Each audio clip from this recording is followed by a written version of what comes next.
The 5 Levels of Attachment, Toltec Wisdom for the Modern World, from the Toltec Mastery Series. Written by Don Miguel Ruiz Jr. Narrated by Kamlet. Produced by In a World Media.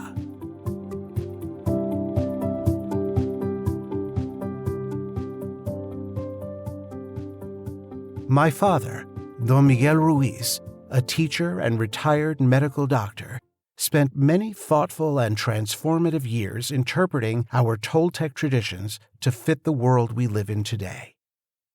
The Toltecs were great women and men of knowledge who lived thousands of years ago in the area that is now known as South Central Mexico. In the Nahuatl language, Toltec means artist, and according to our teachings, the canvas for our art is life itself. I learned about the Toltec way of life through the oral traditions of my family, who, according to my paternal great-great-grandfather, Don Ezequiel, are direct descendants of the Toltecs of the Eagle Knight lineage. This knowledge came to me by way of my grandmother, Madre Sarita. We call ourselves Toltecs not just because of our lineage, but because we are artists. Life is the canvas of our art, and the work of our tradition is to teach the life lessons that will help us create our masterpiece. The Toltec tradition is not a religion, but rather a way of life in which our great masterpiece is living in happiness and love. It embraces spirit, while honoring the great many masters of all the world's traditions. The whole point of all this work is to be happy, to enjoy life, and to enjoy the relationships with the people we love the most, starting with oneself. I began my apprenticeship into my family's tradition in San Diego, California, when I was 14 years old. My 79-year-old grandmother, Madre Sarita, was my teacher and the spiritual head of our family.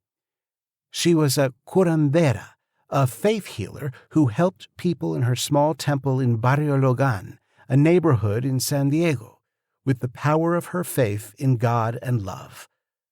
Since my father was a medical doctor, the juxtaposition of the two forms of healing allowed me to see our tradition through different points of view. I appreciated the power of my grandmother's words long before I had a firm grasp of their meaning. I also saw things that others could only describe as magic, transformed into everyday happenings. Miracle healings were the norm for Madre Sarita. I still felt a strong pull from the outside world, though, the allure of hanging out with my friends, of being like everyone else.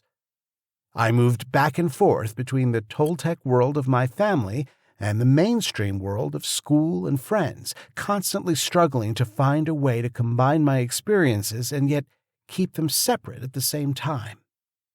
Though she spoke no English, my grandmother gave sermons and lectures across the country. My apprenticeship began with translating my grandmother's lectures from Spanish to English. For many years, I awkwardly stumbled over her words, and my grandmother would just look at me and laugh. One day, she asked me if I knew why I stumbled.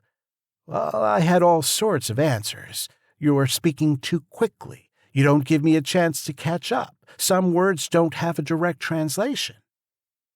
She just looked at me silently for a few moments, and then asked, "Are you using knowledge, or is knowledge using you?"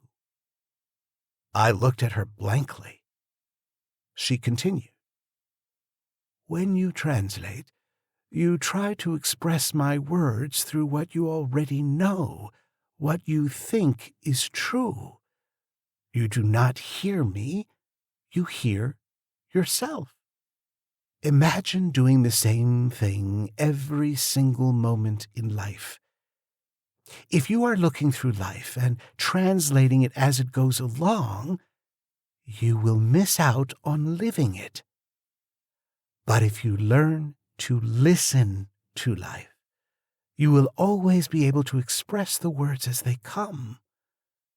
Your knowledge has to become a tool you will use to guide you through life, but that can also be put aside.